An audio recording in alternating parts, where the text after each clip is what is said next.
in Syria directly, according to this exclusive story.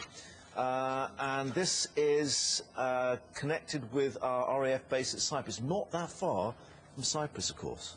Yes, no, it's saying the two Syrian warplanes have flown into Cypriot airspace. Not quite got. We have a 14-mile air exclusion zone.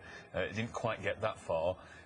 These two Syrian planes, but they our Typhoons were scrambled and sort of tried to see them off and be alert. And apparently, according to the story, there's been some intelligence that Akrotiri, which is where these RAF planes are based, and were sent out there recently.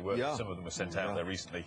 That is thought to be a potential target of an attack. So, as you just said, it's theoretically possible, at least, that the Syrians might cause some threat to us, which obviously would involve us. I mean, it seems unlikely, possibly, but there's always that danger, I suppose. And our main listening post, of course, there in Cyprus. And the other aspect of this is they're indicating here it's a Russian-built fighter bomber that's involved, the Sukhoi Su-24.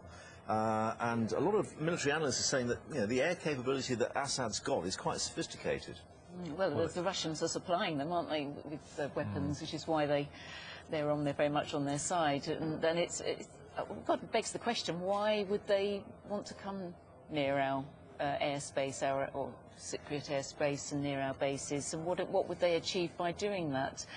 Is there some sort of preemptive strike being planned? And it's all a bit sinister and weird. Sometimes there's a bit of shadow boxing goes on with these things, but the Russians are testing our air defences over the North Sea all the time. Yes, exactly. They're always exactly over the years. They've always done that as well. But one of the things here, of course, you're right, that the Russian supplied Syrian Air Force and its air defences are very strong. I mean, the French said that when the Americans delayed their vote that they weren't going to act unilaterally, and the reason for that, apart from, well, many reasons I'm sure, but one of them was that I don't think they're capable of dealing with the Syrian Air Force themselves. The only people who can do that, and if action does take place, it may well be that the United States decides that it has to, as they call it, degrade, i.e. destroy the bulk of the Syrian Air Force, or at least the air defences, because that's the exactly. So they are formidably armed and.